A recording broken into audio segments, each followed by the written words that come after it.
All right, everybody, good morning. Welcome back to the channel. Welcome to TStoneApproved. Once again, so glad that you guys are here.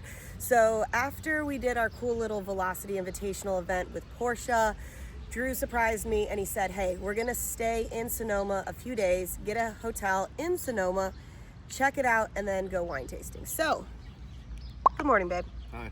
Hi, cheers. Got a breakfast sandwich, really good, chorizo underneath on like this pineapple brioche bun. Actual chorizo. Actual chorizo. Got some nice lattes to start the day and kind of just hanging out in this park. It is called Sonoma Plaza. There's a safety car that we drove here. But we're gonna go check out this real cool area. Supposedly there's some barracks around, some history. Right after that, we're gonna take the car out, hit up some roads, see what we can get into, and check out some wineries. Did get some really cool recommendations from a lot of you guys out there, so we're gonna try to hit up some cool ones. First time out here, so I'm really excited. Not a big wine person, but I'm here for the scenery, the memories, the fast car, and of course some wine. Be right back, guys. Right here on the edge of Sonoma Plaza is one of the quieter buildings in the park, but it actually has one of the longest, most layered histories. This is the Toscano Hotel and Kitchen. It didn't start as a hotel, but in the early 1850s, this building began as a general store and a small community lending library back when Sonoma was still transitioning from Mexican rule into early American California. By 1886, it officially becomes the Toscano Hotel, and its purpose became a lot more focused, housing working-class travelers, Italian immigrants, quarry workers, and railroad laborers passing through Sonoma. Then in 1902, the kitchen and dining room building was added out back. That's what you still see today as the Toscano Kitchen, where meals were served daily in a shared communal setup that gave the whole place a real boarding house feel. And what's wild is that a lot of that structure is still here. The rooms, the layout, even the flow of the building still reflects what life looked more than 100 years ago. All right, so that lovely lady was saying normally this place is never open, so it's kind of cool that Drew and I actually got to go in there. They said they had tea yesterday, so they were rearranging some stuff, so we kind of got out of there, but what a cool building to see. Oh, that was creepy right there. But yeah, cool little building. Look at this carriage. Oh, it's a peddler's wagon from the late 1800s. What is this? Oh, the mail truck? I can kind of see it. Let me step back. See it a little bit better. This is quite amazing. It's got the wood wheels, wood axles, wood frame, wood everything. The Sonoma Barracks is one of those buildings that doesn't look flashy, but the more you understand it, the more important it becomes. Built in the early 1830s under General Mariano Guadalupe Vallejo, it was part of Mexico's effort to establish control in Northern California. At the time, Sonoma wasn't a town in the way they think of it today. It was more of a frontier military outpost, and the barracks were essentially the operational center for that presence. Architecturally, it's a classic example of early adobe construction in California. Thick mud brick walls meant to regulate temperature, small windows for defense, and a long rectangular layout designed to house soldiers, supplies, and equipment in one centralized space. There wasn't comfort in mind here. This was built for stability, control, and survival in a remote region. And what's interesting is how you can still feel the structure when you walk around it.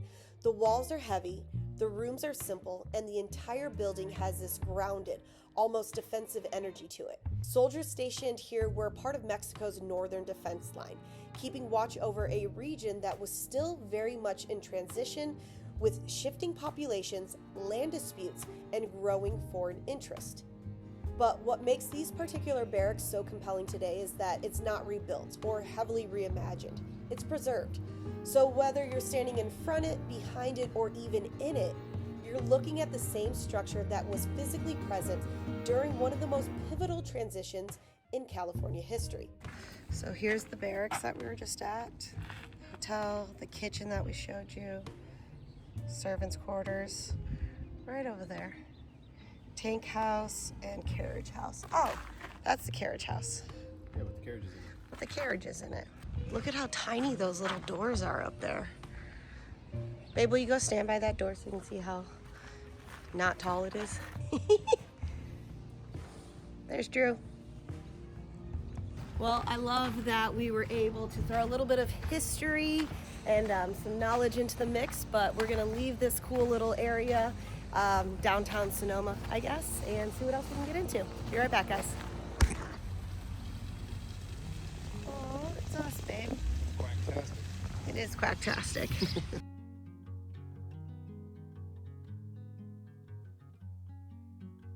There it is.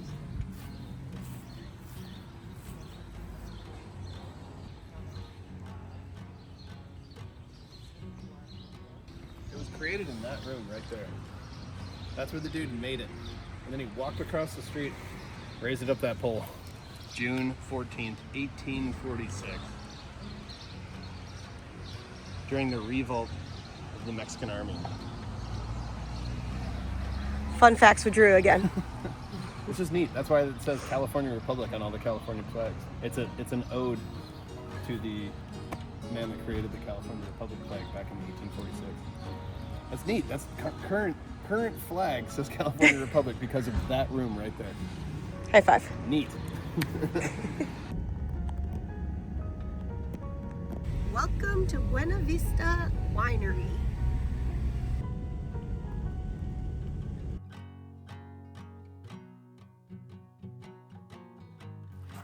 All right, don't look at the map. What if we get lost in there? I found a the Count's Journey maze. Don't look at the map. Ah! I took a. Goddamn! What the hell? Bring it down. So we just got here. It's really cool. There's like a walkthrough that you come through here. We've got some history, but I found this maze. We're gonna go through it. Here's a sign for it. All right.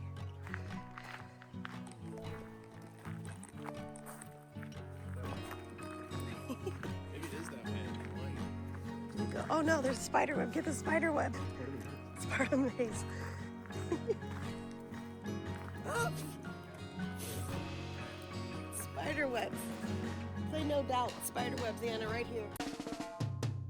Because we're walking into spider webs.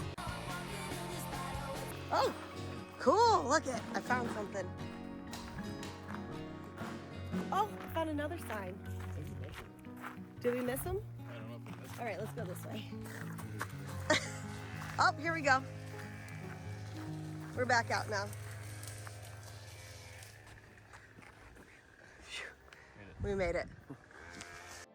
Tucked into the rolling hills just outside of town. Now, this isn't just any other winery. It's actually considered California's first premium winery, dating all the way back to 1857. And from the moment you arrive, you can tell there's something different about this place. Buena Vista was founded by Agoston Haraszthy, a larger-than-life character often referred to as the father of California wine. His vision helped shape the wine industry here long before Sonoma and Napa became household names. And more than 165 years later, the winery continues to produce wines while preserving a piece of Sonoma's past. As you walk around the property, you'll find that the winery does a great job of mixing history with a little bit of fun. There are stories around every corner, including the one about its founder. Now, after helping shape the early California wine industry, he eventually left Sonoma and continued his ventures in Central America.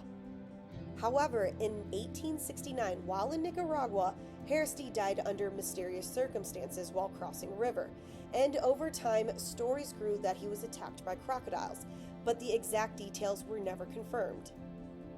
Another great feature about this winery that I absolutely love is that they have commemorative bottles that are kind of a nod or an ode to their founder. They have a founder's bottle that has a really cool plate on the front. There's also a sheriff's version that has a really cool sheriff's badge, and one that I actually picked up that was kind of cool that brought back this story about the crocodiles is that they have a brand new one.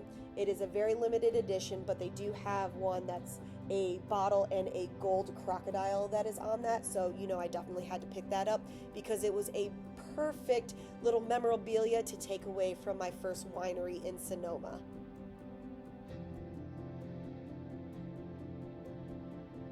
Now, after the wine tasting, we headed out to one of the coolest parts of the winery, and that's going to be the wine caves. Now, these aren't just for show. They're naturally cool, dark tunnels built into the property that are still used for aging wine today. Now, we made our way upstairs on the second and third floors, and you've got something that you don't always expect at a winery, and this is what drew me to wanting to check out this place. But there's a full-on museum-style experience. It's almost like walking through a time capsule.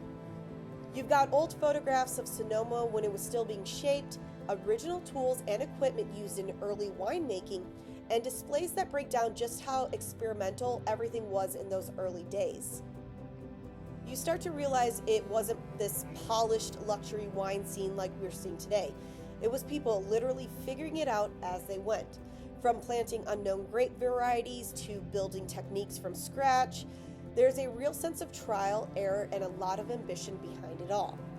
And what makes this even cooler is that you're standing in the same building where a lot of the story is being told, looking out over the same valley that helped define California wine history. What I liked most about this as my very first wine experience in Sonoma is that this particular winery isn't really trying to be the newest or trendiest winery. Instead, it embraces its history and lets visitors experience a place that helped start it all. And you know, when you're standing here surrounded by vineyards and nearly 170 years of history, it's pretty easy to understand why Sonoma became one of the best wine capitals in the world. All right, so we're out. Fantastic winery to check out if you enjoy history, a little bit of wine, some great grounds to check out. It's beautiful. They've got a really cool press house. They've got tons of tasting rooms that you can totally check out. Babe, what'd you love about it? The history. The Definitely history? going in those caves. Oh yeah, the caves. I forgot about this. I showed you guys earlier, but this was the very, very first winery in California. So if you enjoy it, definitely come check that out. But anywho, are we out, babe? What does everybody need to do? Like and subscribe. Like and subscribe. That's the thing. That's the thing. And we'll see you guys on the next one. Bye.